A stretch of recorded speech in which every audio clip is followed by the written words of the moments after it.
No, Amarachi, I'm done with you. I should have gotten rid of you a long time ago. She stepped away and pointed towards the front door. Get up and get out of my house. Amarachi remained on her knees, sobbing and clutching her hands together in a plea. Mother, please, I'll do anything. I'll work harder. I will never speak a word.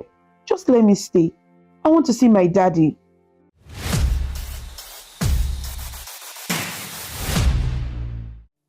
Once upon a time in Lagos, Nigeria, there lived a little girl named Amarachi. She lived with her father, Timothy, in a beautiful bungalow nestled in a quite nice estate on the outskirts of the city. The bungalow had white walls, a red roof, and a small flower garden in front. It was a warm and loving home, filled with laughter and affection.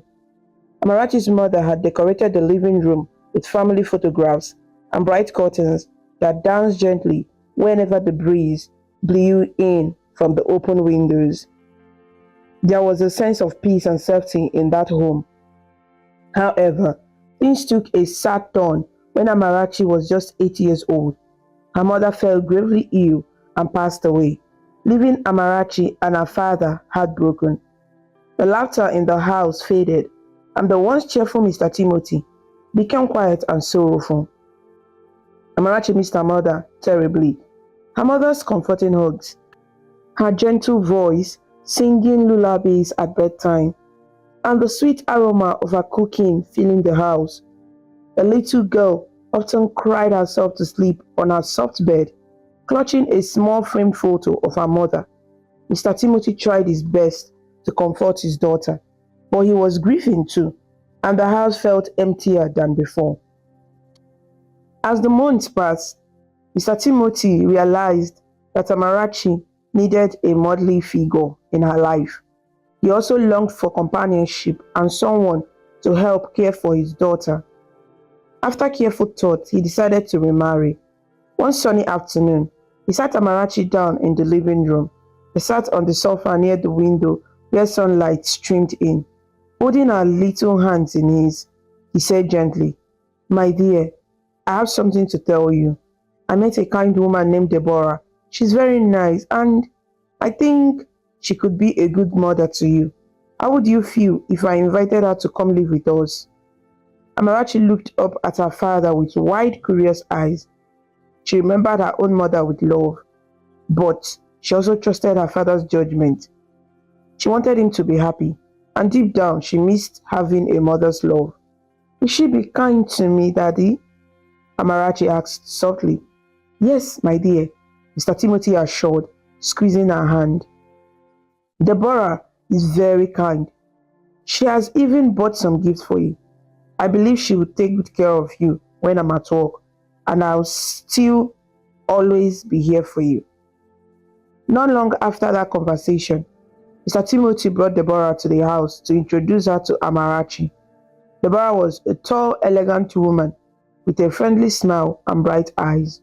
She dressed smartly and carried herself with confidence. On the day they met, Deborah wore a vibrant blue dress and brought a basket of gifts for Amarachi. She knelt down to Amarachi's level and said, "Hello, Amarachi. I've heard so much about you. I brought you some toys and sweets. I hope we can be good friends." Amarachi shyly accepted the gift, a cute teddy bear, some candy, and a storybook. "Thank you, Ma," she said politely. In Nigeria, it's respectful for children to call an older woman Ma. Deborah gently patted her head. "You are welcome, my dear. I know I can never replace your mommy, but I will try my best to be here for you, okay?" Her tone was caring, and Amarachi felt a small spark of hope. Maybe, just maybe, this woman could bring some warmth back into their home. Over the next few weeks, Deborah frequently visited their home. Each time, she was sweet and considerate towards Amarachi. She helped Amarachi comb her hair into neat braids.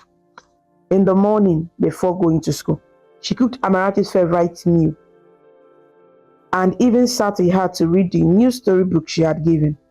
Mr. Timothy watched these interactions with relief and happiness in his heart. It seemed like Deborah truly cared for Amarachi, and that made him feel that marrying her was the right decision. In a small ceremony at a local church, Mr. Timothy and Deborah got married. Amarachi wore a pretty pink dress and was the little bride, holding the wedding rings on a pillow. She still felt a bit uncertain. No one could replace her real mother, but Deborah's warm smiles reassured her. After the wedding, Deborah moved into the bungalow as Amarachi's new stepmother. At first, life seemed to return to something almost normal. The house had laughter again. Deborah would tell funny stories at dinner that made Amarachi giggle, and she tucked Amarachi into bed at night with a kind goodnight kiss on the forehead. Amarachi began to think that perhaps she could love Deborah like a mother one day. She missed her own mom every day, but having Deborah around made the pain a little less sharp. Mr. Timothy was glad to see his daughter smiling again.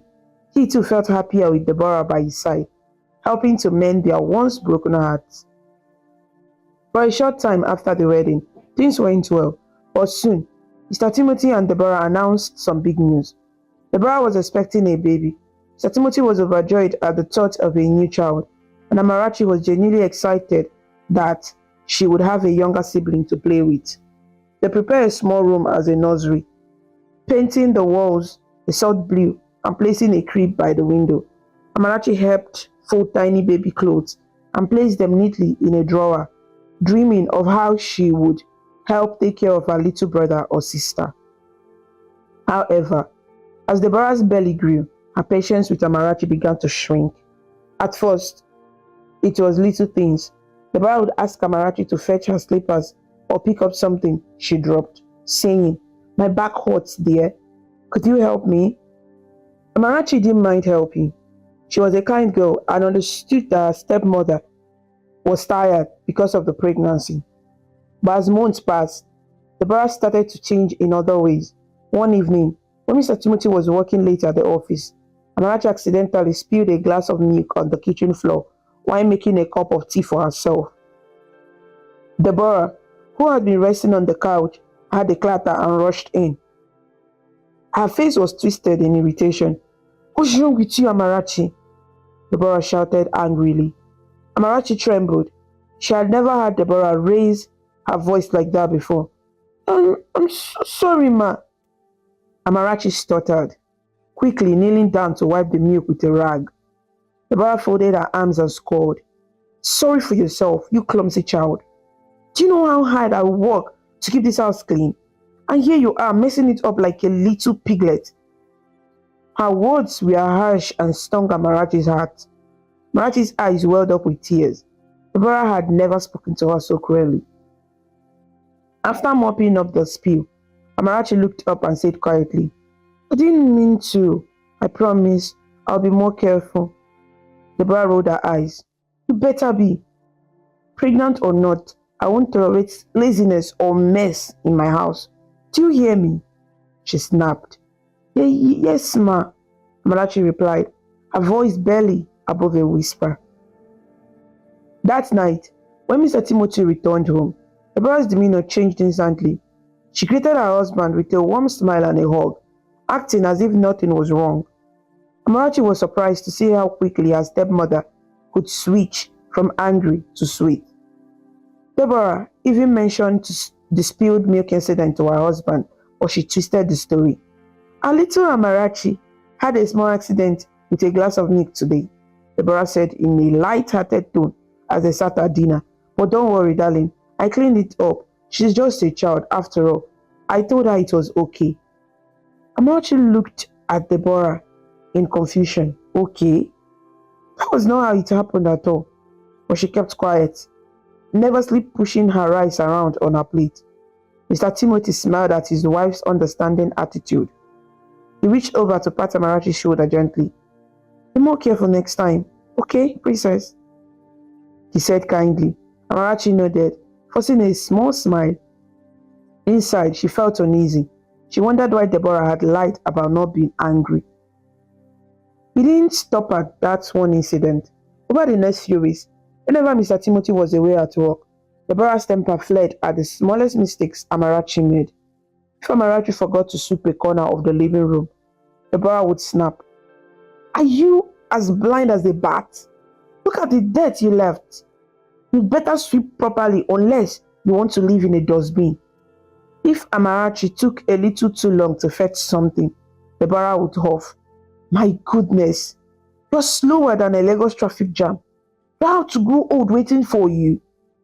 Sometimes, Deborah's insults were so exaggerated that one might find them almost comical if they weren't being hurled at a child.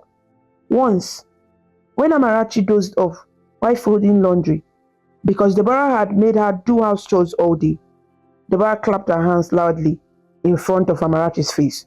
Wake up, Madam Sleepyhead. You act like you are the one carrying a baby. If laziness was a subject in school, you would be the professor, Amarachi. She barked. Amarachi woke up with a fright, her heart pounding, and quickly resumed folding clothes with shaky hands. Yet, whenever Mr. Timothy was around or came home, Deborah was all smiles and kindness again. She would suddenly praise Amarachi in front of him, saying things like, Amarachi helped me so much today. I don't know what I would have done without her.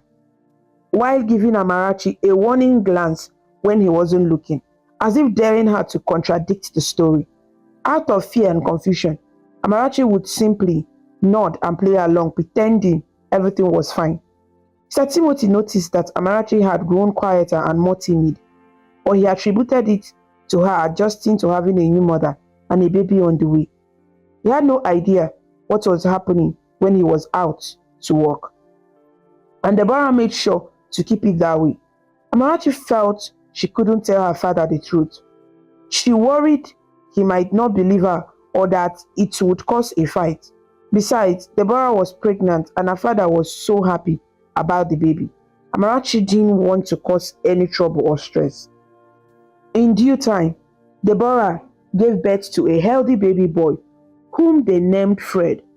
Mr. Timothy was beside himself with joy. I have a son, he announced proudly to friends and neighbors. Amarachi was happy too. At least on the surface, she had a baby brother. She hoped that once the baby arrived, maybe her stepmother's mood would improve and things would get better. For a little while after Fred was born, Deborah was preoccupied with the newborn. The house was filled with the sounds of a baby crying and cooing. Mr. Timothy took some time off work to help out at home and bond with little Fred. During those days, Deborah was tired from waking up at night to feed the baby, but she still maintained her pleasant facade when Mr. Timothy was around. She would smile and hand baby Fred to Amarachi, saying, Here, hold your brother for a moment, but be very careful, okay? Amarachi would gently rock the baby in her arms, marveling at how tiny he was. She genuinely loved her brother and often made silly faces to make him giggle. However, not long after the baby was born, Mr. Timothy had to return to work, and this time, his job required him to travel to another state. He got a promotion managing a branch of his company in a different state, which meant he would spend weeks or even months away, only coming back to Lagos occasionally to visit his family. It was a difficult decision for him to accept the promotion, but the raise in salary would help provide a better life for his wife and children. He sat down with Deborah and Amarachi to discuss it. This is a great opportunity, he explained one evening. I can provide for all of you much better, but it means I'll be away a lot. Deborah, can you manage the things here while I'm gone? Of course, darling, Deborah said with a reassuring smile. I'll take care of the house, Amarachi and baby Fred. Don't worry about a thing. We will be just fine, and we'll miss you. She looked at Amarachi, prompting her to respond. Amarachi mustered a small smile and nodded. Yes, Daddy, we'll miss you, but I'll be okay here with Mom. It was the first time she had called Deborah Mom, and upon hearing it, Deborah reached over and hugged her lightly. To an outsider, it looked like a tender moment, but Amarachi felt Deborah's arm around her shoulders tighten just a bit too much. a silent reminder of who was in control when daddy was away. The day Mr. Timothy left for his new post was emotional. He kissed baby Fred and hugged Amarachi tightly. Be a good girl, Amarachi. Help your stepmother and take care of your little brother, okay? I will call every day if I can. Amarachi clung to her father, feeling tears in her eyes. She already felt lonely at the thought of him being so far away. Are you, Daddy? Please come home soon, okay? She whispered. Mr. Timothy even had tears glistening in his eyes as he hugged Deborah and said goodbye.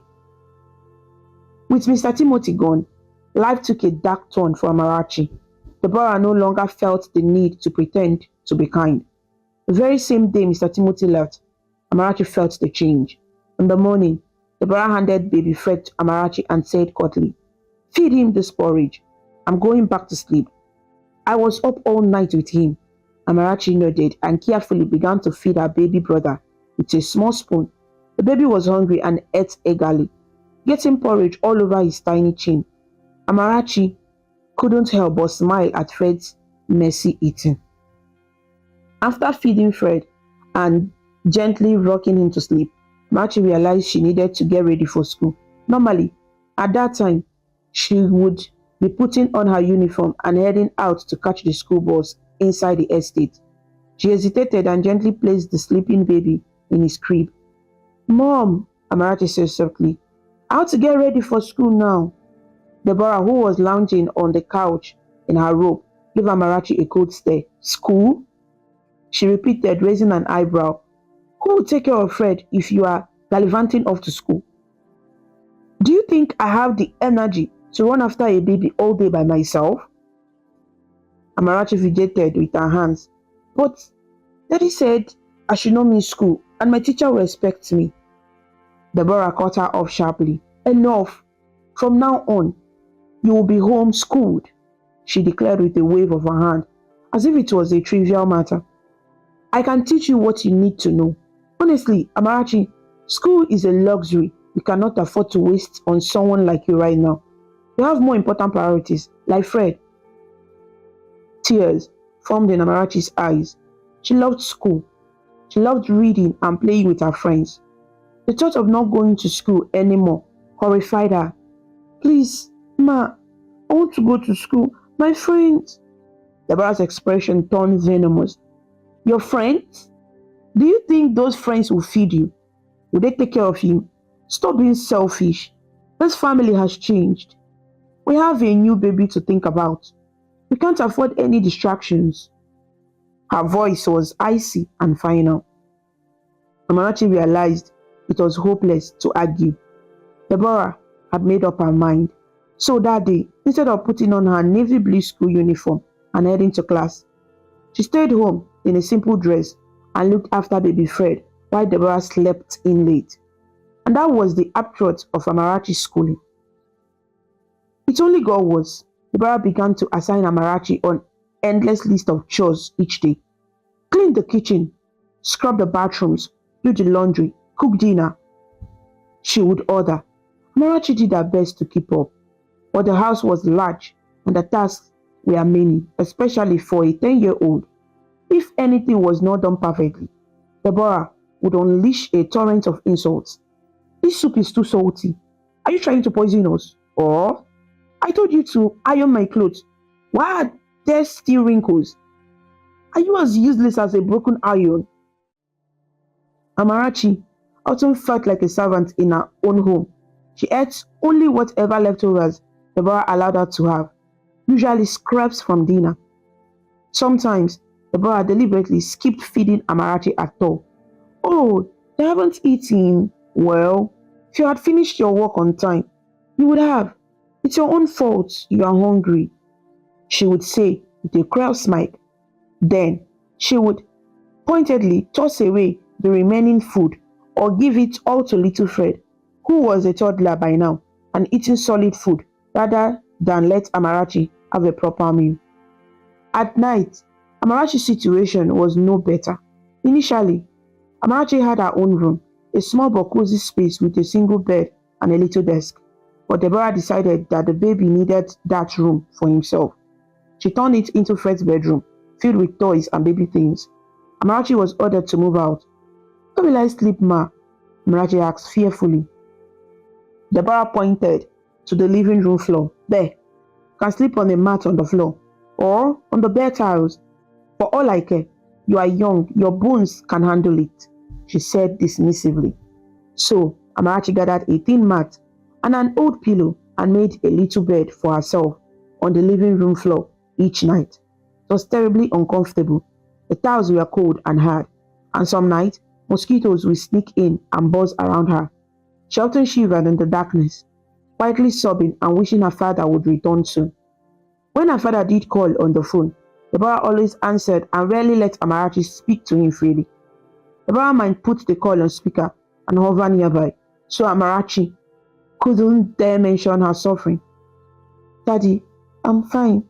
"Yes," she would say nervously, her eyes on Deborah, who stood tapping her foot as a warning. That Timothy usually was in a rush or noisy environment and often just said, "All right, dear, be good. I'll visit home soon, okay?" before hanging up. It broke Amarachi's heart that her father didn't know what was going on, but Deborah had trapped her in a web of silence and fear. Whenever Mr. Timothy managed to visit home in Lagos, Deborah put on an elaborate show. She would prepare Amarachi, scrubbing the girl clean, giving her decent clothes to wear, often hand-me-downs of her own or old clothes from neighbors, since she never bought Amarachi new clothes anymore, and instructing her to behave perfectly. If Amarachi had lost weight from being underfed, Deborah would blame it on a stubborn bout of malaria that made her lose appetite, or some other lie, then quickly turned the subject. She made sure Fred looked well cared for and played the role of a doting mother to both him and Amarachi in front of Mr. Timothy. "Amarachi, come sit with me," Deborah would say sweetly when Mr. Timothy was watching. "Have you read the new book Daddy bought for you? Tell me about it." She would smile and act moodily. Even as Amarachi felt uncomfortable under her fake affection, Amarachi would steal glances at her father, wanting desperately to tell him everything.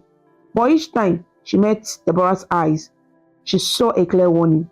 "Don't you dare."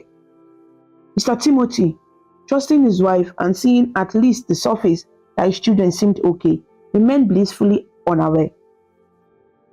He would stay for a week or two, then depart back for work. As soon as he was gone, the mask would drop and Deborah's cruelty would resume twice as harsh. Thus, Amarachi lived through several years of hardship under her stepmother's constant cruelty. She cooked, cleaned, and took care of Fred, who was growing into a spoiled little boy. Encouraged by his mother's behavior, Fred also began treating Amarachi not like a sister, but like a servant. By the time Fred was 5 years old, he would kick Amarachi if she didn't let him have his way and yell, "I'll tell mommy to punish you," with a bratty sneer.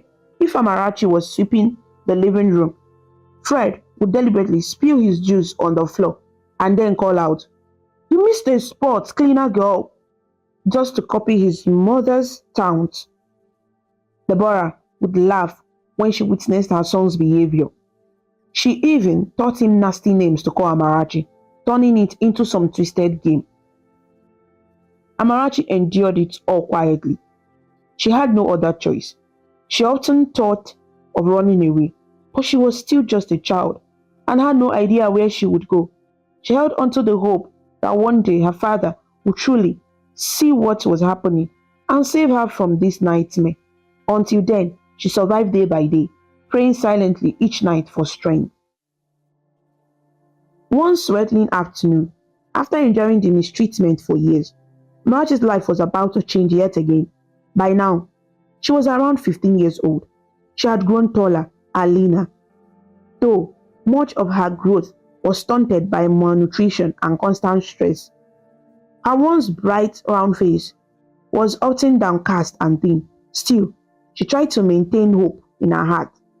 That day, Amarachi was scrubbing the bathroom floor, her nails hot from kneeling, and her arms ached as she scrubbed diligently, trying to make the tiles sparkle as Deborah demanded. Meanwhile, Deborah lounged in the living room, sipping a cold drink and fanning herself, while Fred, now about 6, played noisily with his toys. Suddenly, Deborah's phone rang. It was Mr. Timothy calling from the city where he worked. Amarachi could faintly hear the cheerful tone in her father's voice through the phone. He was calling with good news. He planned to return to Lagos in a few days to visit his family. In fact, he had managed to get some time off unexpectedly and would be home by the weekend. "I'll be home on Friday evening," Mr. Timothy announced.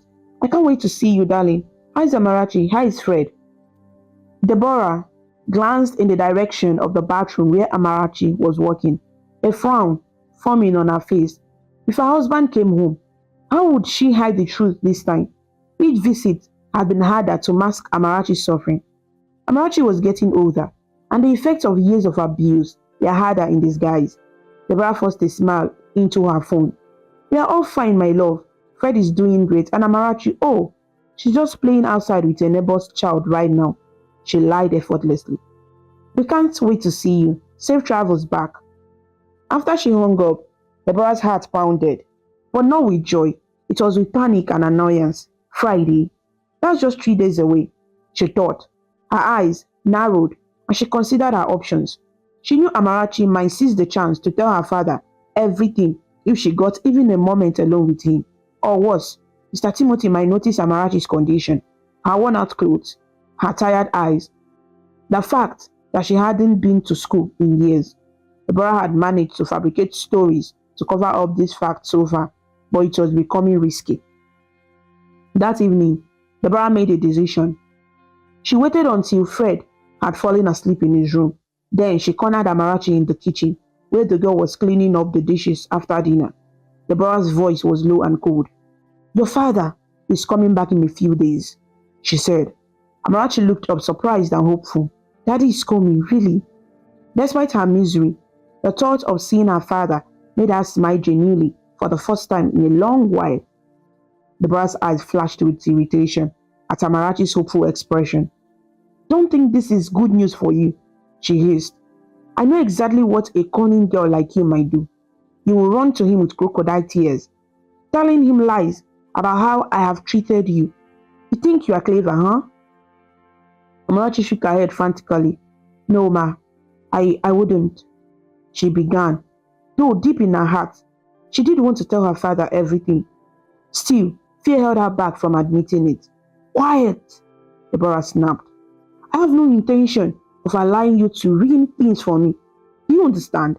I've worked too hard to build this life. That man trusts me, but I'm not about to let you spoil it with your ungrateful whining." Amarachi pressed herself against the counter, her hands trembling.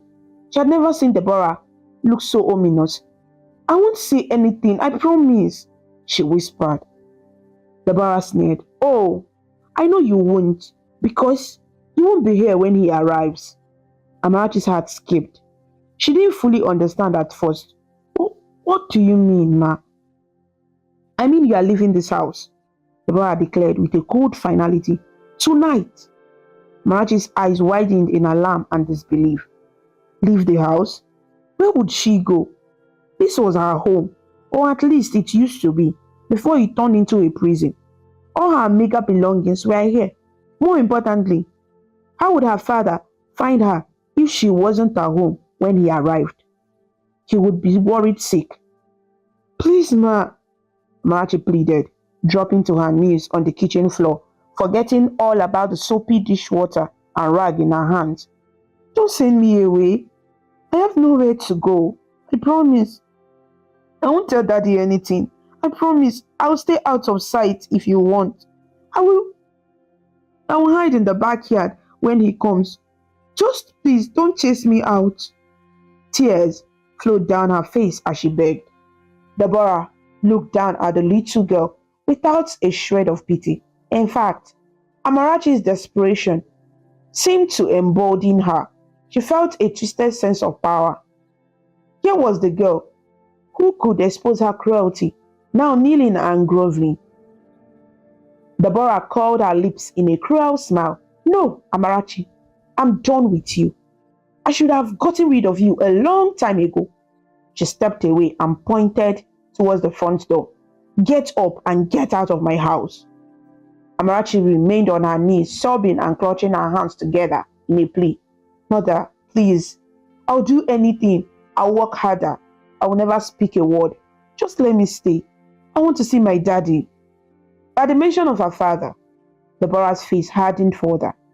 She reached down and grabbed Amarachi's arm in a tight grip, yanking her up from the floor. Stop begging like a wet cat, she spat. You had me. Out! Deborah dragged Amarachi to the living room. The young girl struggled to find her footing as she was pulled along.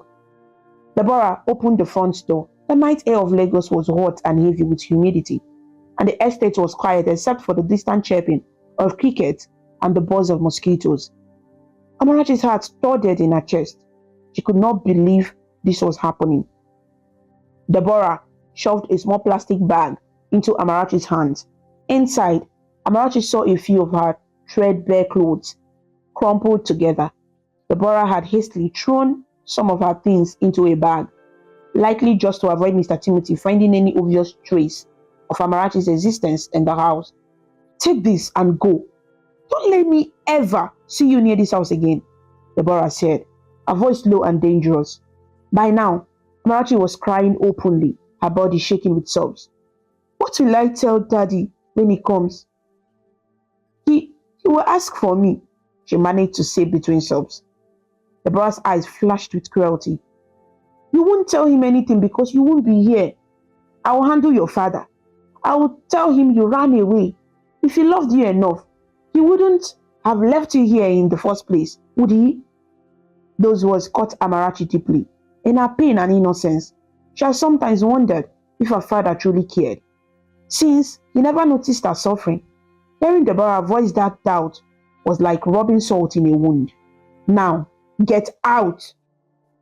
Deborah hissed, again practically pushing Amarachi over the threshold.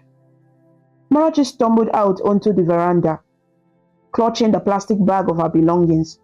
She looked back at the only home she had ever known. Even though it had been a place of pain in recent years, it was still where she had memories of her real mother and father loving her. The pretty flowers her mother had planted by the front porch were still there, now overgrown and wild. The sight of them made Amarachi's chest ache. Deborah glared at her one last time. And don't even think of coming back or trying to sneak in when I'm not here. The neighbors will be told that you're a troublemaker and they will chase you off if they see you. With that final threat, Deborah slammed the door shut, leaving Amarachi alone outside in the darkness. For a long moment, Amarachi stood there, barefoot on the cool earth, shaking as she cried.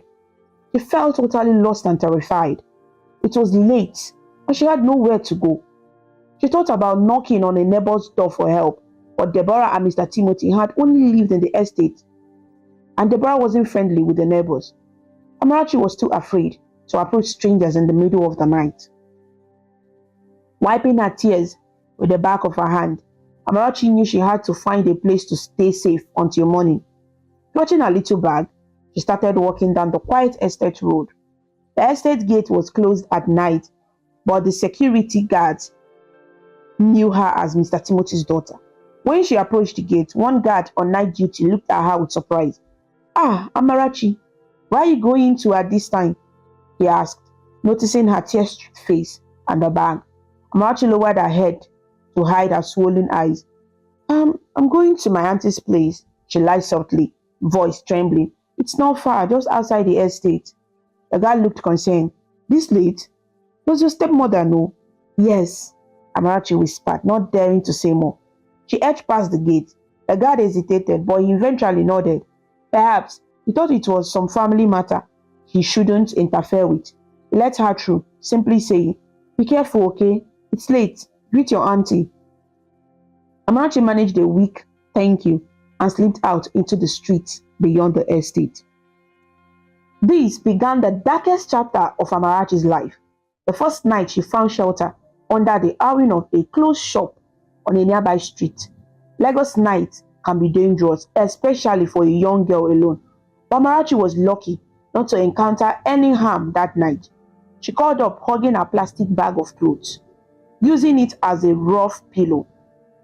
The concrete ground was even harder than the tiles she had been sleeping on at home. But at least under the shop awning, she had a little cover from the elements. She cried softly until she had no tears left, wishing desperately that she could wake up and find that these past years had just been a dream. Morning came, and the city began to stir. Amarachi awoke to the sound of women opening their shops and the shouts of bus conductors calling out destinations to early commuters. For a moment, she didn't know where she was. Then reality hit her like a punch in the stomach. She was alone on the street, kicked out of her home. Her body was stiff and sore from sleeping on the hard ground, and her stomach crawled with hunger. With nowhere else to go, Amarachi wandered towards a bustling market area not too far from the estate. This market was a lively place where local women sold fruit, vegetables, and other goods. The air smelled of ripe tomatoes, spices, and the smoky aroma of street food being grilled. Amarachi's mother used to take her to the market when she was little, so the area was familiar. As she walked through the market, her ragged appearance caught some attention. She was in an old faded dress and barefoot. Her eyes were red from crying, and she looked exhausted. Some of the market women recognized her faintly. One stout woman selling plantains furrowed her brow and called her, "Hey, this looks like Timothy's girl. Why does she look so unkempt?" But Amarachi was too embarrassed and frightened to stop and talk. What could she say? She just kept moving. By midday, the sun blazing and Amarachi felt faint with hunger. She had no money and no food. She hovered near a store where a woman was selling oranges, hoping maybe the woman would have pity and give her one. The woman noticed her lingering. "Young girl, you want to buy orange?" she asked. Amarachi's cheeks flushed with shame. "No, ma, I'm just looking," she murmured. The woman eyed her closely and noticed how she looked dirty and sad.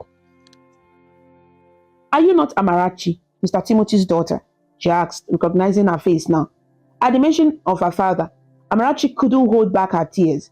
Her situation must have been obvious. "Yes, I'm Amarachi," she admitted, voice trembling.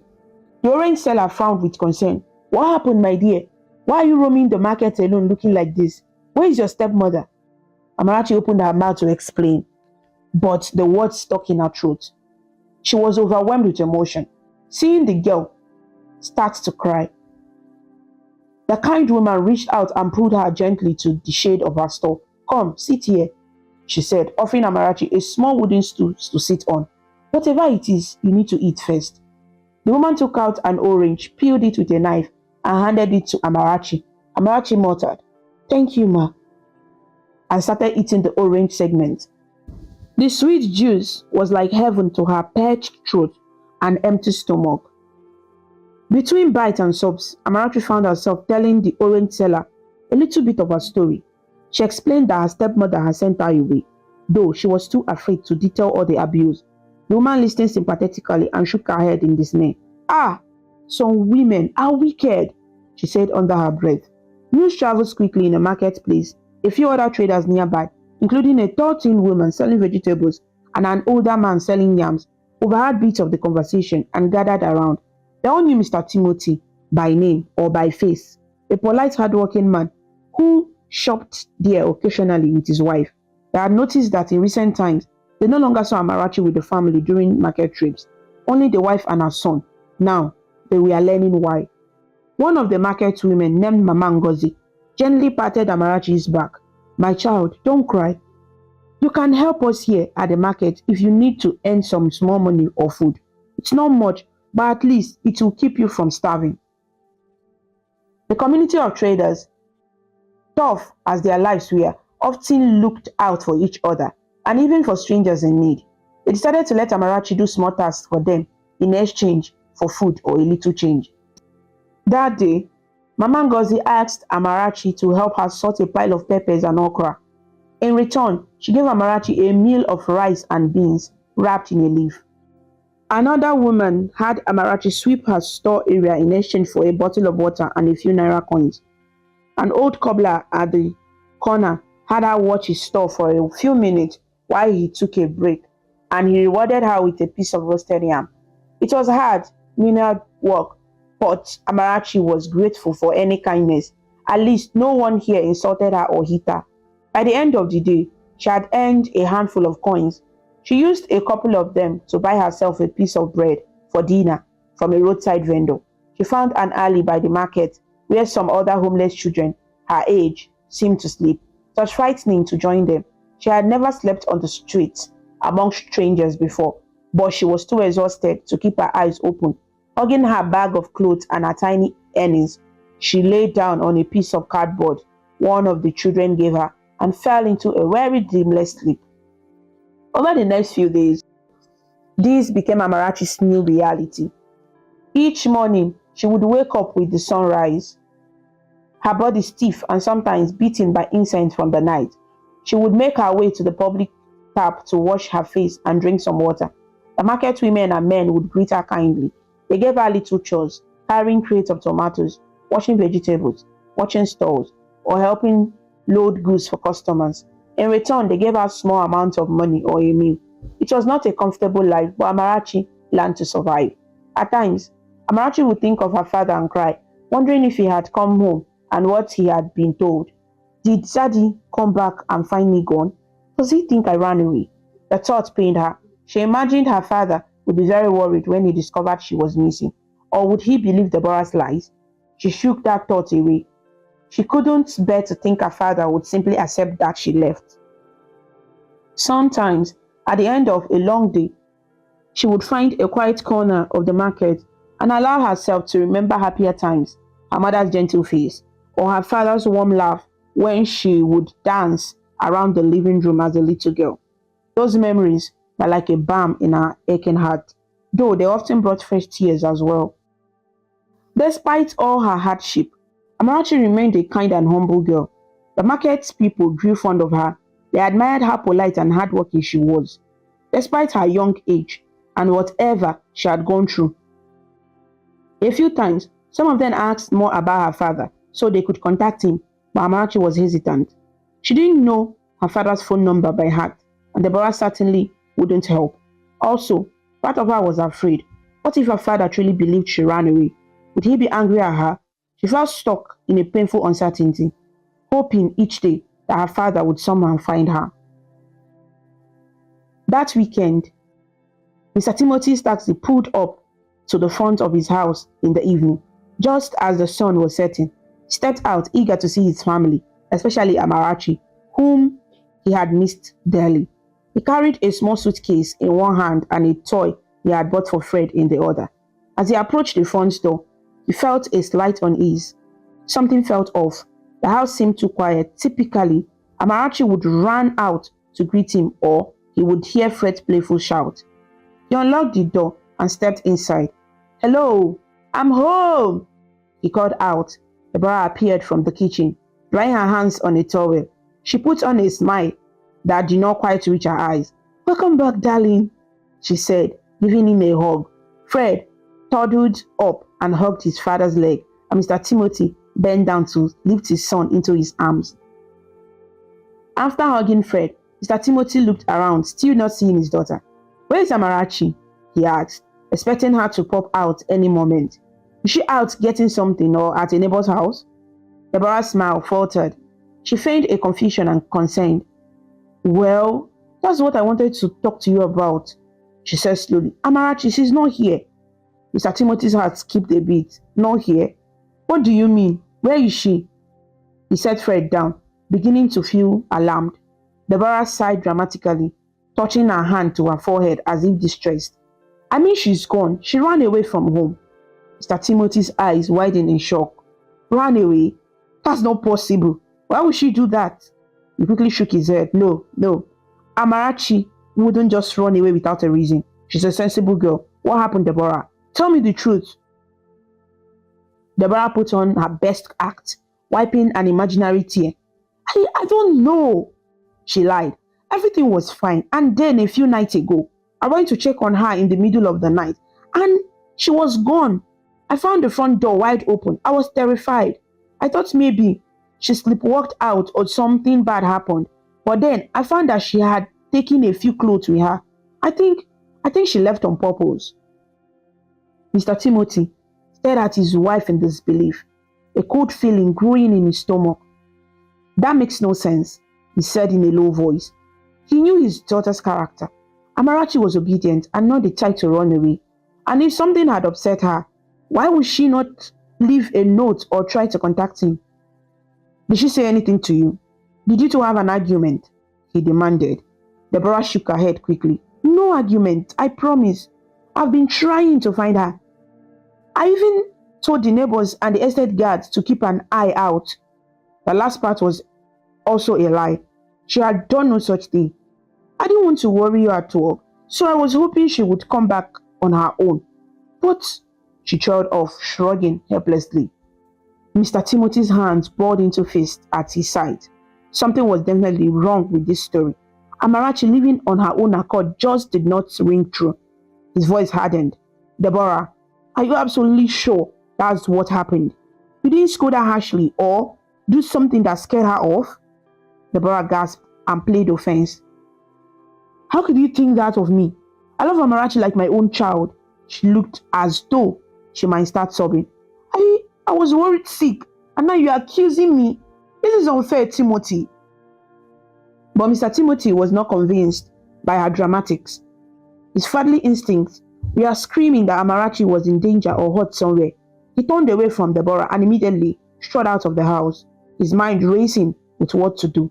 He decided the first thing was to alert the authorities. Where are you going?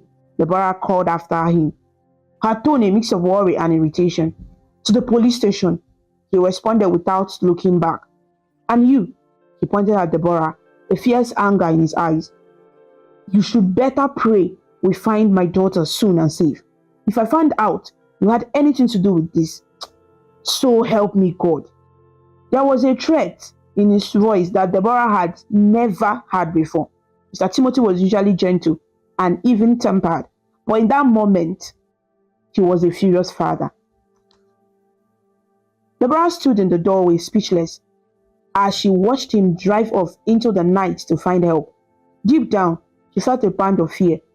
Could she have pushed things too far? If Amarachi was found and told the truth, Deborah bit her lip, anxiously considering her next steps. Mr. Timothy reached the local police station and filed a missing person report for Amarachi. The officers recognized the urgency. A 15-year-old girl missing from home was no small matter. They asked him routine questions. Did she have any friends she could be staying with? Any relatives in town? Mr. Timothy shook his head, answering each question as best as he could. He also gave them a recent photo of Amarachi that he had in his wallet. It was from a few years ago, but it was better than nothing. The police assured him that they would do their best to find her. They planned to send out officers to search nearby areas and also inform street patrols to look out for a girl of her description. But Mr. Timothy couldn't just sit and wait. He was distraught and felt personally responsible. How had he been so blind? Why hadn't he checked more on his daughter? Regrets gnawed at him. Instead of going home, he decided to drive around to look for Amarachi himself. He started by going to estate gates to talk to security guards. At the gate, one guard was just coming on duty for the night shift. Mr. Timothy showed him Amarachi's photo. Brother, did you see this girl leave the estate recently? She's my daughter and she's missing, he explained, voice shaking. The guy recognized Amarachi immediately and his face fell. Mr. Timothy, I'm so sorry. Yes, I saw her, he said. She came out 3 nights ago, very late, carrying a small bag. I was surprised and I asked where she was going. She said she was going to her auntie's place and that her stepmother knew. Mr. Timothy's jaw tightened. Deborah had indeed lied. The guard continued looking regretful. I thought it was odd, but she insisted she had permission. I let her go. She seemed upset, but I didn't want to interfere. If I had known something was wrong, I would have stopped her, sir. Mr. Timothy shook his head, trying to remain calm. It's not your fault, he said. Thank you for telling me. So Amarachi left at night with a bag. Auntie's place. She had no aunt in Lagos. That meant the boy had likely forced her out. His stomach churned and he felt a sort of anger and guilt. This poor girl was out there somewhere, alone at night, because he hadn't been around to protect her. He got back into his car and drove slowly through the neighboring street, peering into alleys and calling out Amarachi's name from the car window. He drove around until midnight with no sign of her. He barely slept that night. And early the next morning, he was out again, checking around the local bus parks, thinking maybe she might try to go somewhere far. He visited a couple of nearby churches and shelters to ask if anyone had seen her. With each passing hour, his worry intensified. On the second day of searching, Mr. Timothy decided to check the market and busier street, thinking that if she was hungry, maybe she might be around those places looking for food or help. He enlisted a couple of his friends, and the police also circulated in their patrols. It was on the 5th day of Amarachi's disappearance, as Mr. Timothy was walking through a crowded open-air market, that something caught his eye. Amid the throng of people, he noticed a young girl with a familiar face. She was balancing a large basket of vegetables on her head, following behind a customer who had likely hired her to carry goods. Her dress was dirty and tattered, and she looked tired, but he could not mistake his own daughter. "Amarachi!" Mr. Timothy shouted, heart pounding in his chest. The girl stopped in her tracks at the sound of her name. She turned slowly, and when her eyes met her father's, the basket of vegetables nearly tipped off her head. She quickly steadied it with her hands, disbelief flashing across her face. "Daddy!" Her voice was small, as if she couldn't believe what she was seeing. Mr. Timothy closed the distance between them in a few long strides. He carefully took the heavy basket off her head and set it down on the ground. The customer, a woman buying vegetables, looked on in confusion as this scene unfolded. Amarachi stood there trembling, unsure if she was about to be scolded or embraced. She feared that maybe her stepmother had convinced her father she ran away and that he might be angry at her. But all that fear melted away when Mr. Timothy pulled Amarachi into a tight hug. He held her as if he would never let go, tears streaming down his face. "My baby, I found you," he choked out. "Thank God I found you." Amarachi burst into tears against his chest. For the first time in years, she felt safe. She clung to her father, sobbing uncontrollably, all the pain and loneliness pouring out. The market woman, whose basket Amarachi had been carrying, realized what was happening. She walked up and gently touched Mr. Timothy's shoulder. "Sir, this is your daughter?" she asked softly. Mr. Timothy nodded, wiping his eyes and trying to compose himself. Yes, she is. Thank you for looking out for her," she said, guessing that the market people might have been helping her survive. The woman nodded. "She's a good girl. She tried to help us much as we could. Please take care of her." Another trader, Mama Ngozi, recognized Mr. Timothy and came over. "Sir, we're happy you have found her. She has been through a lot these past few days," she said gently, eyeing Amarachi's steam form and tear-streaked face. Mr. Timothy felt a fresh wave of guilt and pain. He crouched down to look Amarachi in the eyes, still holding her shoulders protectively. "Amarachi, I'm so sorry," he said softly. "I'm sorry I wasn't there. I'm sorry I didn't know. I promise. I didn't know you were suffering like this." Amarachi shook her head, tears still spilling. She had dreamed of this moment, her father coming to rescue her, but also dreaded it, feeling both relief and a bit of anger. "Daddy, she chased me out," Amarachi managed to say between sobs. "I know," he replied, voice trembling with anger at the thought. "I know, my dear. I'm going to deal with that. But first, let's get you something to eat and drink." The crowd of market folks who had witnessed the reunion offered suggestions of nearby places. Mr. Timothy took off his jacket and gently wrapped it around Amarachi's shoulder to cover her up properly. He led her to a small local restaurant across the street. Nothing fancy, but it was a clean place with a few plastic tables and chairs, serving hot meals to market traders and customers. He sat her down and ordered a plate of jollof rice and fish and plantains for her, and a bottle of water. Amarachi hadn't had such a satisfying meal in years, and her stomach growled loudly at the sight and smell of the food. Still, She was so overwhelmed by emotion that she ate slowly, trying to calm down. Mr. Timothy sat beside her, watching with concern. He gently encouraged, "Eat, Amarachi, please. Eat as much as you want. You must be starving." She nodded and took a few more bites. The rice and sweet fried plantains reminded her of better times. As she ate, Mr. Timothy held her hand and asked softly, "Can you tell me what happened? I need to know everything, Amarachi. I promise you, I will listen and I will believe you." Amarachi looked up at her father. His eyes were full of worry and love. It was a look she remembered from before her mother died. The way he would look at her if she ever got hot or sick. She felt a lump in her throat, but she needed to let it all out. And so, haltingly at first, she began to speak. She told him everything, in between bites of food and gulps of water. Amarachi recounted the years of torment. She spoke of how Deborah's attitude changed as soon as she was pregnant, how the kindness turned to cruelty. She described the chores, the insults, and the times she was slapped or locked in the storeroom for misbehaving. She told him how she was pulled out of school and forced to lie about it. As she went on, her voice gained a bit of strength, fueled by all the hurt she had bottled up.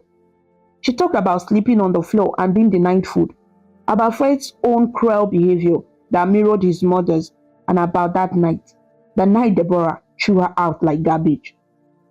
Mr. Timothy listened in stunned silence, tears in his eyes and his face pale with shock and anger.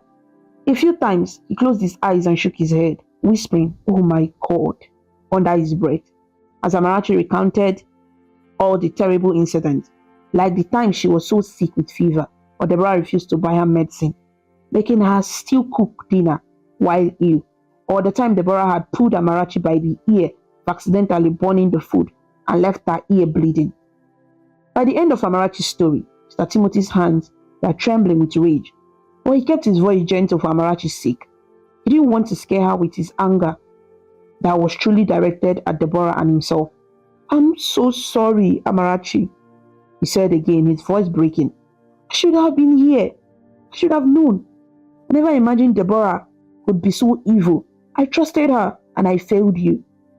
He gently wiped the tears off Amarachi's cheeks with his thumb. Amarachi looked at her father, seeing the genuine remorse and pain in his face. I thought she knew and didn't care," she admitted in a small voice. The confession broke Mr. Timothy's heart even more.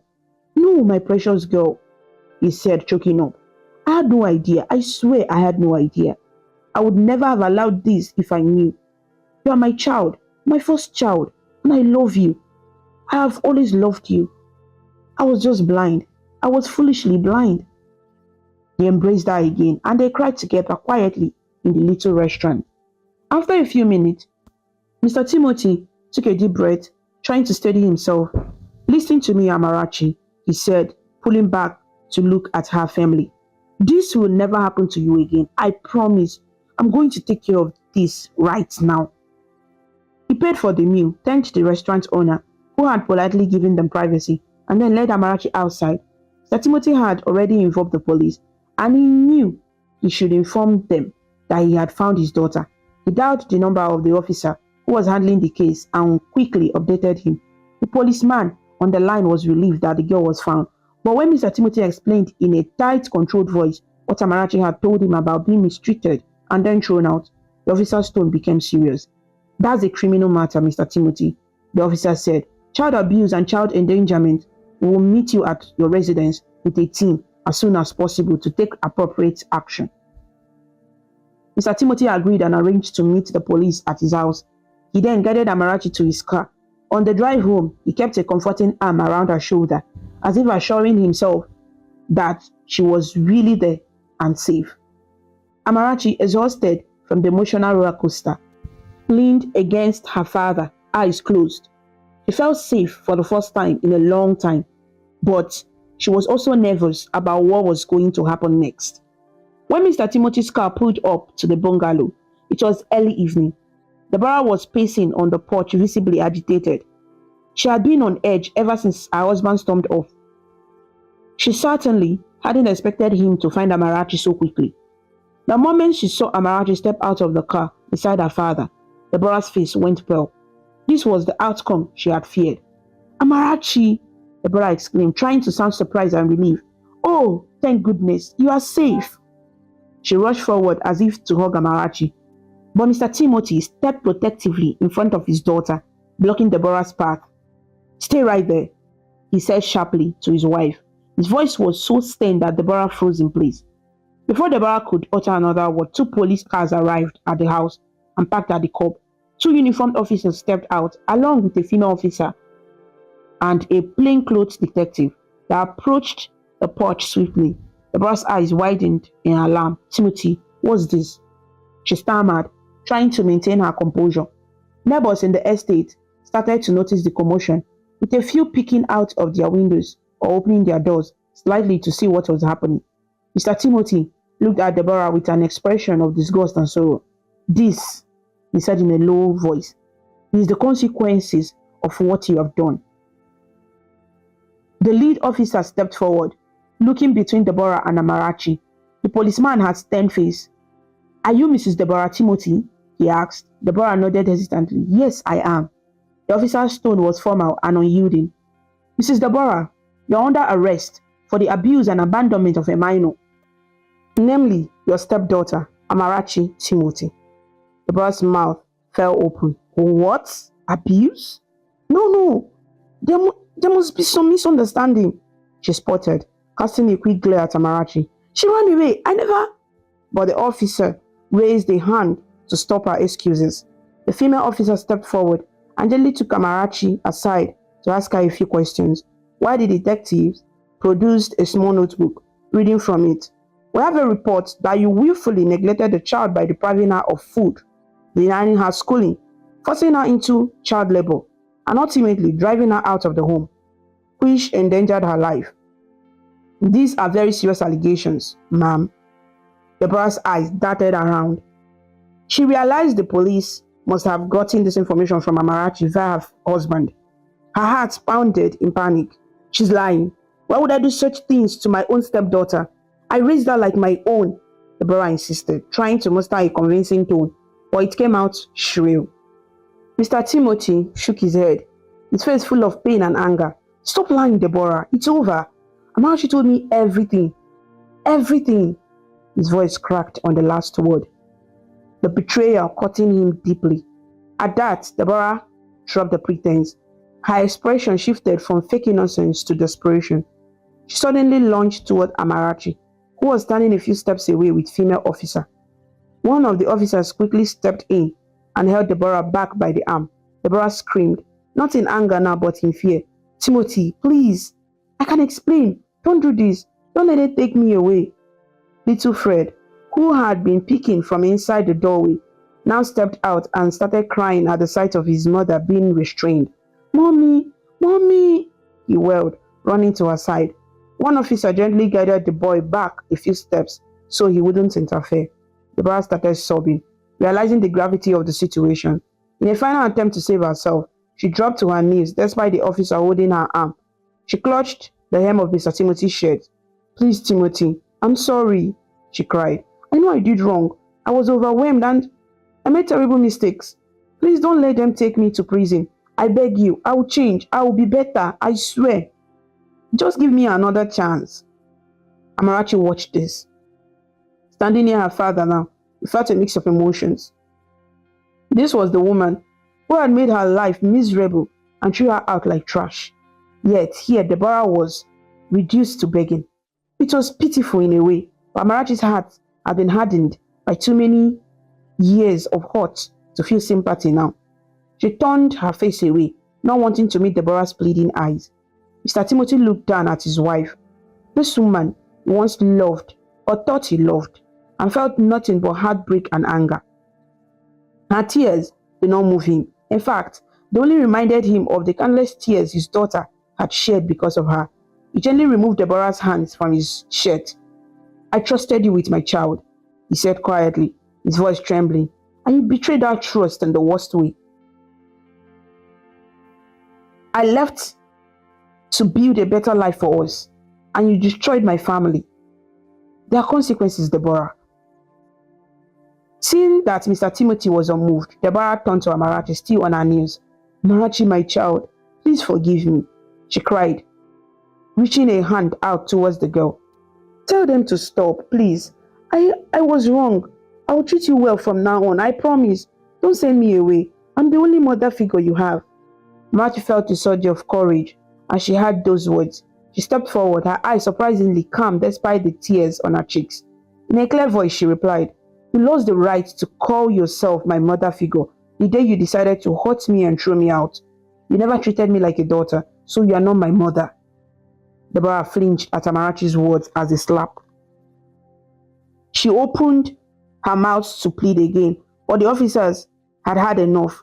They put Deborah to her feet and began to lead her to the police car. Fred, seeing his mother being taken away, ran after her and held onto her dress, crying loudly. Daddy, please. Fred cried out to Mr. Timothy. Please, don't let them take my mommy. I'm sorry, mommy, mommy. The little boy was in tears, not fully understanding what was happening, only knowing that his mother was in distress. Mr. Timothy, his heart heavy. He had raised Fred as his own for 5 years, and despite everything, the child was innocent in this. But at the moment, his trust in Deborah was completely shattered. He could not find any words for Fred. He simply turned his face away as the officers carefully pried the boy's hands off Deborah's dress. One kind-hearted officer picked Fred up gently, trying to console him, while the others put Deborah in the back seat of their police car. Deborah was sobbing openly now, reaching out through the open car window. Fred, my baby, I'm sorry, I'll be back soon. Then she looked at Timothy, her face streaked with tears. Timothy, please forgive me, she cried desperately, but the officer shut the door, muffling her voice. Within moments, the police car started and drove up slowly through the estate, taking Deborah away. Fred, still crying, was set down gently by the officer who held him. The policeman gave Mr. Timothy a sympathetic look. We'll take good care of the formalities, sir. Someone will contact you about the case. For now, just take care of your kids, he said before he got in the remaining car and followed the orders. The dust had barely settled from this dramatic scene when Mr. Timothy found himself with both children on the porch, Amarachi standing quietly by his side, and Fred a feet away, sobbing miserably. Amarachi felt a sting of pity seeing Fred crying, but she also remembered how cruel he had been to her. She stayed near her father, unsure of what would happen next. Mr. Timothy finally looked over his son. Fred's cheeks were wet with tears, and he looked frightened and lost. Daddy, Fred sniffled. Please, bring mommy back. I promise I'll be good, please. His little shoulders shook as he cried. Mr. Timothy's emotions were in turmoil. He was furious at Deborah, devastated by Amarachi's suffering, and yet also felt heartbreak for his child who, in his own way, was also a victim of Deborah's lies and parenting. Mr. Timothy sighed deeply and walked over to Fred. He knelt down and placed his hands on the boy's shoulder. Fred looked at him with wide, tearful eyes. Fred, Mr. Timothy began gently. Your mother did something very wrong. And when people do very wrong things, there are consequences. I'm sorry you have to see this, but it's not your fault, okay? Fred sobbed. Is she going to jail? Will I ever see her again? He asked innocently. That would depend on what the police find and what the court says, Mr. Timothy answered truthfully. Though trying to simplify the situation for the child's understanding, I'm going to do what I think is best for our family. But I can't allow anyone to hurt Amarachi again, not even your mother. Fred looked over at Amarachi for a second with a flash of anger amidst his tears. Remembering that his stepsister's return had directly led to his mother's arrest, he pulled away from Mr. Timothy's hand. I hate you, he suddenly screamed at Amarachi, his little face contorted with rage and grief. If anything happens to my mommy, I will never forgive you. Amarachi, never! His high-pitched voice echoed in the quiet evening air. Amarachi felt a jolt of his words. She opened her mouth to respond, but no words came. What could she say? She hadn't wanted any of this either. All she ever wanted was to be treated kindly and have her father back.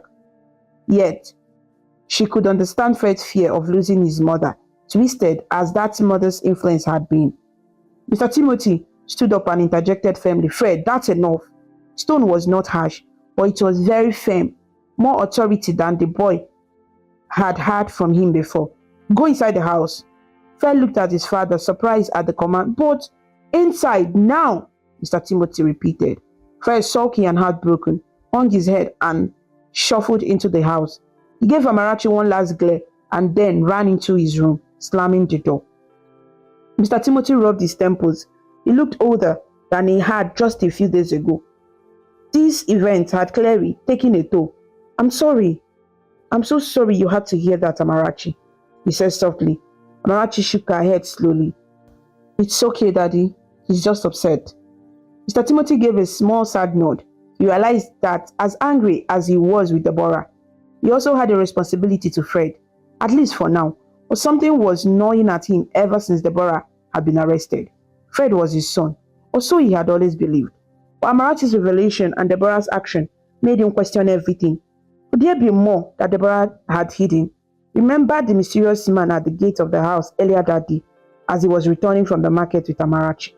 Yes, amid the rush bringing Amarachi home and comforting Deborah with the police, something peculiar had happened. A man unknown to Timothy had approached him at the gate just when he arrived with Amarachi. But before the police came, Sir Timothy recalled the man looked a bit rough around the edges with an anxious face. He had tried to speak to Timothy, claiming to have something to say about Fred. At the time, Mr. Timothy had no patience for any distraction. He was focused on dealing with Deborah, so he had dismissed the stranger, telling him to leave at once. The man had left, but not before yelling, "Ask Deborah who Fred's real father is." At that moment, Mr. Timothy had been bewildered and assumed it was just some play or nonsense. But now, with the dust settling, those words rang in his ears. Who Fred's real father is? What was that supposed to mean? A terrible suspicion began to form in Mr. Timothy's mind, one that he could hardly bear to contemplate. He turned to Amarachi. Sweetheart, are you okay to be alone for a bit? I need to make a phone call. Amarachi nodded. She was tired and emotionally drained. I'll just go to my room. Or, can I still use my old room? He asked hesitantly, not sure what the situation was with Fred in the house and all. Of course, Mr. Timothy said immediately. Your room is still there. You might have to get a new bed since that woman removed yours. But for now, you can take my bed and I will sleep on the couch. We'll sort everything tomorrow, okay? Amarachi offered a faint smile. The idea of sleeping on a real bed again, and especially knowing her father was near, was already bringing her some comfort.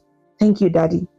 Go in and rest. I will join you soon, Mr. Timothy said, kissing her forehead softly. Amarachi walked inside, giving one glance to Fred's closed door down the hallway. She then went into her father's bedroom and sat on the edge of the bed, feeling how soft it was compared to the floors and ground she had been sleeping on. Meanwhile, Mr. Timothy remained outside on the porch, pulling out his phone. He had a contact of a private laboratory in Lagos that did DNA testing. It was a place he knew through a colleague who had once had a paternity test done. That Timothy's hand shook a bit as he dialed the number. It was late, but the call went through to an operator who noted down his request for a paternity test and set an appointment for the next morning. That night, Mr. Timothy could hardly sleep. Too much had happened. Deborah's betrayal was deeper than he ever imagined. He thought he knew heartbreak when Amarachi's mother died, but this was a new kind of pain, being deceived and discovering the suffering of his daughter. And now the possibility that Fred might not even be his son weighed on him heavily. He looked at the sleeping figure of Amarachi next to him. She had insisted he sleep on the same bed with her that night. She was afraid he might disappear again. He stroked her hair gently, watching her finally sleeping peacefully. Promising himself he will protect her happiness from now on, no matter what. In the middle of the night, he was awakened by a soft knock on the bedroom door. It was Fred, his eyes puffy from crying. The little boy had a blanket clutched in one hand and looked very small and sad. Daddy, he said in a trembling voice, I'm scared. Sir Timothy's heart melted a little. He carefully got up, not to awake Amarachi, and stepped out to speak to Fred. He led the boy to the living room sofa and sat him down. What are you scared of, son? He asked gently. Mommy is gone, and they were police. Fred sniffled. Did I do something bad? Is she gone because I was bad? Mr. Timothy immediately shook his head and hugged Fred. No, no, didn't do anything wrong. Your mom made mistakes, big mistakes. That's not your fault. Fred looked up with watery eyes. Do you hate me now because mommy was mean to Amarachi? That question hit Mr. Timothy like a blow. Oh, Fred, no, I don't hate you. You're just a child and Amarachi is your sister. None of this mess is your fault. But, he paused, choosing his words carefully. I'm very upset with your mother for how she treated Amarachi and for lying to both of us. Fred nodded slowly. He hesitated and then asked, Is Amarachi going to go away again? No, Mr. Timothy said firmly. Never again. She will stay with us and you must accept that. And you should apologize to her for being unkind, okay? Fred looked down, shamefaced. Perhaps, remembering his threat, he mumbled, Okay, I'll say sorry. Mr. Timothy stayed with Fred until he fell asleep on the couch, then draped the blanket over him. His feelings about Fred were now a complicated mix of genuine care for the boy he raised and uncertainty about the future, pending the truth he intended to uncover. The following morning, Mr. Timothy took Fred, who was still unaware of exactly why, to a diagnostic center for a DNA test. Amarachi stayed at home, under the watch of a kind neighbor whom Mr. Timothy had quickly informed of the situation. He didn't want to bring Amarachi along for this. It was a sensitive matter. At the lab, a nurse gently swabbed the inside of Fred's cheek and took a sample of Mr. Timothy's blood. Fred was curious and a bit nervous about what was going on, but Mr. Timothy just told him it was a health test. Within a day, the result was ready. Mr. Timothy had been on pins and needles until he got the call. He went to collect the report alone, leaving both children with the neighbor for a short while. As he sat in his car outside the lab, he opened the envelope. With trembling hands, he read the words once, then twice, hoping he had misread them. But he hadn't. The test was conclusive. 0% probability of paternity. Fred was not his biological son. Mr. Timothy let out a shuddering breath. Despite all the suspicions, a part of him had still hoped it wasn't true. He felt a strange mixture of sorrow, anger, and oddly, relief. Sorrow that the boy he loved as a son was not biologically his. Anger at Deborah for deceiving him. And relief that now everything made sense. Deborah's extreme favoritism, why she had been so desperate to marry quickly, and why she had been so eager to get rid of Amarachi, perhaps to secure all resources for her own child. It was like a final piece of the puzzle clicking into place. Armed with this truth, Mr. Timothy made another decision. As hurt and betrayed as he felt, he knew Fred was innocent in this. The boy thought of him as his father and had no idea about any other man. But Mr. Timothy also knew he could never look at Deborah or the situation the same way again. His marriage was effectively over, and now it was time to confront Deborah one last time with this truth and then decide what he'd do about Fred's future. Mr. Timothy drove to the police station where Deborah was being held, having been charged and awaiting further legal action.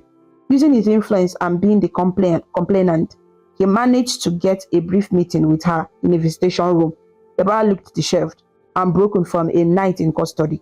The moment she saw Mr. Timothy, she stood up, eyes red from crying. Timothy, thank you for coming. Please get me out of here. I beg you, she pleaded. Mr. Timothy stood across the table from her, keeping a cold distance. He tossed the folded DNA test on the table between them. I didn't come to free you, Deborah. I came for the truth, he said quietly. Deborah looked confused, then wary. She slowly picked up the paper and opened it. She scanned the contents. Mr. Timothy watched as her face turned ashen and she sank back down on the chair. The paper fluttering from her hand, she opened her mouth. No words came out. So, Mr. Timothy said bitterly, it's true. Fred is not my son. Deborah burst into tears, covering her face. I'm so sorry, she sobbed. I'm sorry, Timothy. Who is he? Mr. Timothy's voice was as cold as ice. Deborah knew exactly what he meant. She sniffled and lowered her hands, her fingers twisting nervously. Do you remember, before we got married, I told you about an ex-boyfriend who left me? His name is Patrick. Mr. Timothy's mind flashed back. Yes, he remembered Deborah mentioning a past relationship that ended badly. She had been so sweet and convincing then. He hadn't propped much. Now, he clenched his jaw. I was with Patrick before I met you, Deborah continued quietly. He, he got me pregnant, but when I told him, he denied responsibility. He left me. I was scared and alone. I didn't want to raise a child without a husband. And I knew no decent man would want to marry a pregnant woman easily. Then I met you. She paused, looking up at Mr. Timothy with imploring eyes. You were so kind, stable, and you loved me. I panicked. I thought if I told you the truth, you would leave me too. So I hid the pregnancy. I wasn't showing much when we met. By the time I really showed, we were already married, and I tried to pass the baby off as yours. Mr. Timothy closed his eyes, pained. So you trapped me in a lie. Deborah shook her head frantically. I did love you, Timothy. I grew to truly love you, but I was selfish and scared, and I was jealous. Her eyes filled with regret. Jealous of Amarachi and the love you had for her and your first wife. Every time I saw her, I felt threatened, like you would always love her more than the baby and me. It's a horrible thing, I know, she wept, but I couldn't help it. Then after Fred was born, it only got worse. I wanted him to have everything. I wanted him to get all the attention. I didn't want Amarachi overshadowing him or taking what I thought she should be his. Your love, your money, everything. Mr. Timothy listened, feeling sick. So, you admit you abused my daughter?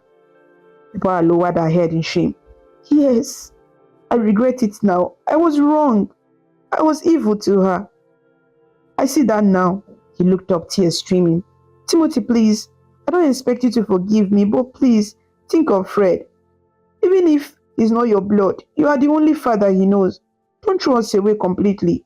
I'll accept a divorce if you want. I will go, but please don't take Fred's father away from him. Sir Timothy was silent for a long time. He thought of Fred crying in the living room, asking if he was hated.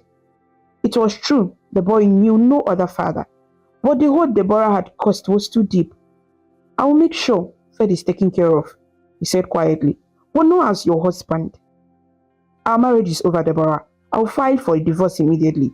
As for Fred, I need time to think about how to handle that. He deserves a better mother and a stable home, but I don't know if I can be in his life after what you have done. When I look at him now, I only see your betrayal. Deborah sobbed harder, trying to reach out for his hand across the table, but he withdrew his hand. Timothy, please. I love him so much. I know I failed as a mother to Amarachi, but Fred is innocent. Don't punish him for my sins. Sir Timothy sighed heavily. The one you punished unjustly was Amarachi. That's the child who needs me the most right now, and I would devote myself to her. You have caused irreparable damage, Deborah. He stood up, feeling that there was nothing more to say. I've arranged for your bail, he added curtly. Not because I forgive you, but because I want this dealt with sweetly, and I don't want our private matters dragged out more than necessary. You'll be released, but you have to answer for what you have done in court. True to his word, Sir Timothy had paid the bail through his lawyer before seeing her, so Deborah was released later that day.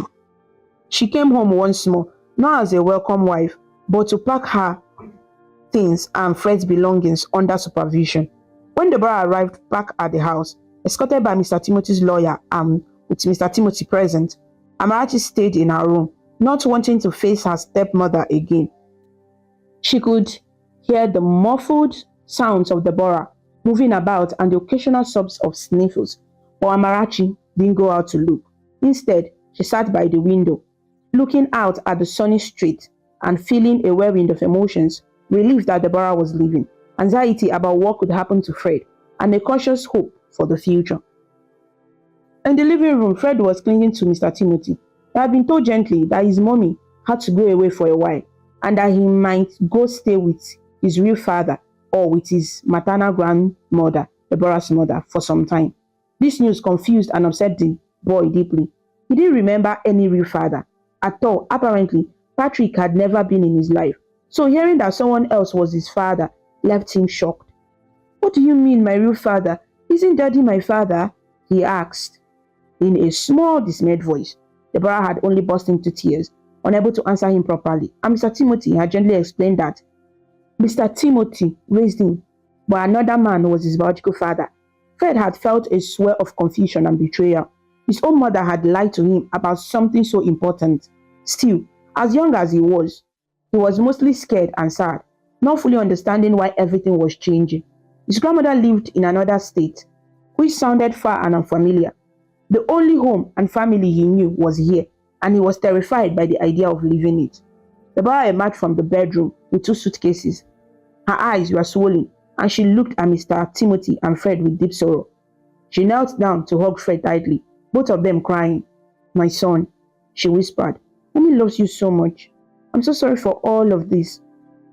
You be a good boy, okay? I might need to go away for a bit, but Grandma will take care of you, and maybe one day your daddy, Tim, will forgive, and you can see him again." Fred wailed softly. "No, Mommy. I want to stay with Daddy and Amarachi. I promise I'll be good. I won't be mean to her again. Please, let's stay." This broke Deborah's heart further. She looked up at Timothy, who stood there sternly, arms folded. "Timothy, I beg of you, consider keeping Fred. I know I have no right to ask anything, but he adores you. You are his father in every way that matters." Mr. Timothy's face was grim. He felt sympathy for her child, but he also knew that having Fred around would be a constant reminder of Deborah's deceit. Moreover, Fred's presence would likely be difficult for Amarachi, given how he treated her, though he was just a child mimicking his mother. Mr. Timothy had thought long and had the previous night about what to do. He had already contacted Deborah's relatives. Deborah's mother was willing to take Fred in temporarily, and Patrick, the biological father, had been unreachable after his outburst at the gate. Perhaps he had just wanted to stir trouble or had brief regrets and then disappeared again. If Patrick didn't step up, Mr. Timothy would ensure Fred was cared for, but he also knew he needed a fresh start for himself and his daughter. "My decision is made," Mr. Timothy said quietly. "Fred will go with you, at least to your mother's for now. I'll provide financial support for him, but I cannot have either of you in my life after what happened. It's best for Amarachi and for me." He looked at Fred, who gazed back with tearful, confused eyes. Mr. Timothy knelt one more time and placed a gentle hand on the boy's cheek. "Fred, you have to go with your mom now. I'm sorry, little one. This is goodbye for now." Fred choked out a sob. "But I want to stay with you, Daddy." Mr. Timothy felt tears well up, but held them back. "I know, and I'm sorry. Maybe when you are older, you will understand. But I have to do what's best for Amarachi and for me right now." Fred flung his arms around Mr. Timothy's neck in a tight hug. "I'm sorry, Daddy. Please don't hate me." Mr. Timothy hugged him back, patting his small back. "I don't hate you. Not at all. You be a brave boy, okay? And remember what I said. None of this is your fault." After a long moment, Deborah gently put Fred away, both of them crying. She looked at Mr. Timothy and said, "Thank you for everything you did for us. I'm truly sorry." He gave a brief nod, but could not find any kind words in reply. The lawyer helped carry the suitcases outside, where a taxi was already waiting. It was time for Deborah and Fred to leave for good. As Deborah walked toward the door with her son, Amarachi finally stepped out of her room. She wanted to see this chapter close with her own eyes. Deborah paused when she saw Amarachi. The two locked eyes. Deborah's lips trembled. "Amarachi, I'm so..." Amarachi raised a hand softly, stopping her. "You already said that you are sorry." "I had. I hope you find a way to be better, Auntie Deborah." Amarachi used a formal tone, pointedly, not to calling her mom or any endearment. She then shifted her gaze to Fred. The young boy looked at her with a mixture of anger, confusion, and sadness. Amarachi mustered a small, kind smile at him, despite all the pain he had caused. "Goodbye, Fred.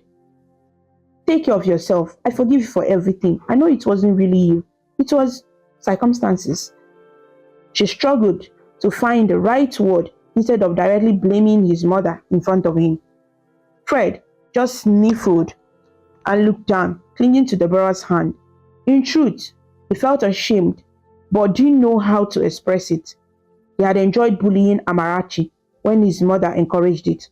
But now everything was upside down, and part of him felt he was losing a sister as well as his father. With nothing more to say, Deborah quietly led Fred out of the door. Mr. Timothy, Amarachi, and the lawyer followed to see them off. The taxi driver loaded the suitcases, and Deborah and Fred got into the back seat. Fred pressed his face to the window, tears still streaming.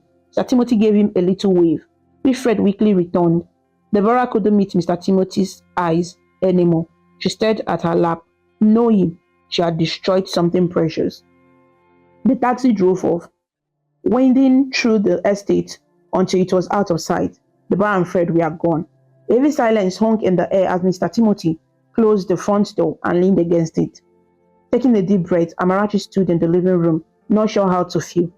She was glad her tormentor was gone, relieved that her life was no longer in danger or misery.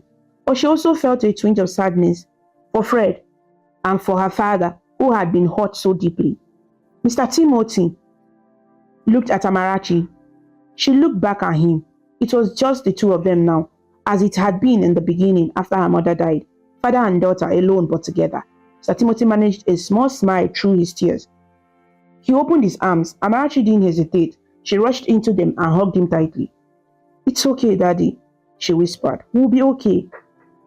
He nodded, holding her close. "Yes, we will. I have you, and you have me. That's all we need." In the weeks that followed, Mr. Timothy moved swiftly to rebuild a stable life for Amarachi and himself.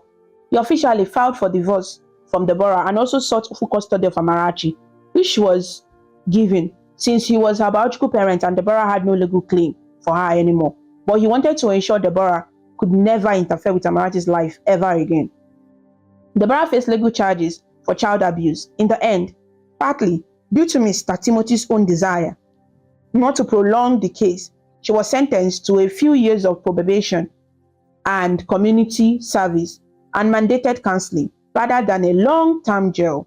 Mr. Timothy agreed this outcome as long as it was guaranteed that Deborah would stay far away from Amarachi.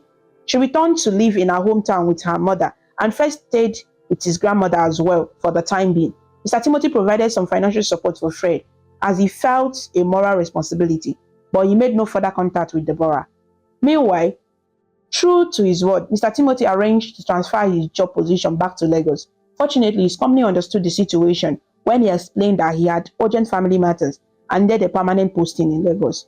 They guaranteed his request, allowing him to work from the Lagos office. This meant he would no longer be traveling away and could be home every day to care for Amarachi. The first thing he did after settling the work situation was focus on Amarachi's well-being. He took her to a doctor for a full checkup. She was underweight and had some untreated ailments, like an old sprain that hadn't healed properly because she never got proper rest. But with medication, good food, and care, the doctor said she would recover fully and grow healthier. Mr. Timothy made sure Amarachi ate well. He cooked her favorite foods or took her out to nice restaurants on weekends, making it a special father-daughter treat. With each meal, Amarachi felt her strength returning. She even started to regain a healthy weight. Her cheeks became rounder and her eyes brighter. Next, Mr. Timothy addressed Amarachi's education. She had missed out on a couple of years of schooling. He went to her old school to explain and apologize for the unexplained withdrawal. Considering the circumstances, the school was sympathetic. Amarachi was given assessment tests and it was decided she could rejoin classes, though she was a bit behind. To help her catch up, Mr. Timothy hired a private tutor for evenings and weekends. Amarachi was nervous about returning to school, fearing other kids might tease her for being older in a lower grade or ask uncomfortable questions about her absence. But to her pleasant surprise, her old friends were mostly just happy to see her again. Some had heard she was ill or caught out of town. Various rumors had floated around when she disappeared from school. Amarachi didn't share too many details. She just said she had a tough time, but things were better now. With her father's loving support, she dove back into learning. She particularly loved reading and science, and she found joy again in being in a classroom instead of scrubbing floors at home. At home, the bungalow felt different, but in a good way. Now it was just Amarachi and her father, and they slowly redecorated to wash away the bad memories. They repainted Amarachi's room in a soft lavender color, her favorite. Mr. Timothy bought a new bed and they filled the room with things Amarachi loved: storybooks, a globe, and some art supplies since she discovered she liked drawing. They even put up a framed photograph of Amarachi's late mother on the desk as a way to honor her memory in the household again. For a long time, that photo had been hidden away by Deborah, but now it stood proudly. Amarachi talked more about her mother with her dad, and those conversations, though bittersweet, helped heal the old wounds. Father and daughter also spent a lot of quality and bonding time. Mr. Timothy realized he had missed out on so much of Amarachi's life, and he was determined to make up for it. On Saturdays, they would go to the park or the beach at Lakey. Amarachi would laugh as the ocean water tickled her feet, or as she and her father built sandcastles. They would share ice cream and go window shopping at the mall, just enjoying each other's company. Sometimes Mr. Timothy would drive her through the busy streets of Lagos and show her places he used to go when he was young, telling her stories and cracking jokes to make her laugh. Amarachi's sad, guarded demeanor began to melt away. She became more open and cheerful, the young, carefree girl she deserved to be. Her laughter, which had been suppressed for years, rang through the house once more. One evening, after a particular happy day, they sat on the porch of their bungalow. The sun was setting, painting the Lagos sky with hues of oranges and purple. Amarachi leaned on her father's shoulder. "Daddy," she said softly. "Yes, my dear," he replied gently, putting her hand. "I'm really happy," she said. "I never thought I could be this happy again." Mr. Timothy felt tears of joy prick his eyes. He wrapped an arm around her. "You deserve all the happiness in the world, Amarachi. I'm just so sorry it took me so long to see what was happening. I will never forgive myself for that." Amarachi sat up and looked at him with earnest eyes. "I forgive you, Daddy," she said quietly. "I know you didn't know, and you came for me. That's what matters. We are together now." He smiled and kissed her forehead. "Thank you, my wise little girl," he said. "I've learned a lot from all this. I learned to never ignore signs of trouble and to always put family first." They sat for a while in peaceful silence, watching a few birds flutter across the sky heading to their nest. The estate was calm and safe, a far cry from the chaos that had occurred not long ago. Suddenly, Amarachi gave a small laugh. "Do you remember that teddy bear Deborah gave me when I first met her?" he asked. Mr. Timothy nodded, a bit surprised by the question. "Yes, I think so. It was a long time ago. A white teddy bear, wasn't it?" Amarachi giggled. "Yes, I named it Snowy. She was so nice then. If I look at that teddy now, I wouldn't know it came from the same person." Mr. Timothy chuckled softly. "People can pretend very well, Amarachi. That's a lesson I've learned the hard way. But I think it's okay if you still like the teddy bear. The gift itself was given in kindness, even if the kindness didn't last." Amarachi nodded thoughtfully. "I still have it somewhere. I think I hid it when things got bad, because I didn't want her to take it away and say I didn't deserve it." "You can put it back on your bed now," Mr. Timothy said with a smile. "No one will take your things or hurt you ever again in this house." Amarachi felt a deep sense of contentment hearing those words. It felt good to have someone stand up for her, to protect her. "I love you, Daddy," she said suddenly, giving him a tight hug. "I love you too, Amarachi," he replied, hugging her back warmly. Their story had been a sad one, but it ended on a note of hope and resilience. Amarachi had faced cruelty and hardship, but in the end, the truth came out and justice was served. She regained her loving father and a chance at a normal, happy life. The ordeal taught them many lessons. Parents should always listen to and watch over their children carefully, even when they trust others to care for them. Love and responsibility go hand in hand. Cruelty and lies may go on for a time, but they will eventually be exposed. Deborah's deception and wickedness were revealed, and she faced the consequences of her actions. Children who endure tough times can grow into strong, compassionate individuals. Despite suffering, Amarachi remained kind and hopeful. She even found the strength to forgive instead of letting hatred consume her. Jealousy and hatred can destroy a family, while love truth and forgiveness can heal. Mr. Timothy and Amarachi rebuilt their lives on trust and love, and their home became warm again. In the end, Amarachi and her father found happiness together. Their home in Lagos became a place of laughter and love once more, just as it had been when her mother was alive. Both father and daughter knew they would never take each other for granted. Thank you so much for watching this amazing story about Amarachi and Mr. Timothy on African Stories by V. If you liked it and felt inspired with their journey, please show your support by clicking the like button, sharing with your friends, and leaving a comment below. To see more interesting stories and learn about different cultures, subscribe to African Stories by V, and do not forget to ring the notification bell so you never miss a new story. Your support means a lot and helps us bring more stories to you. Until we meet again, stay connected, stay inspired, and keep smiling.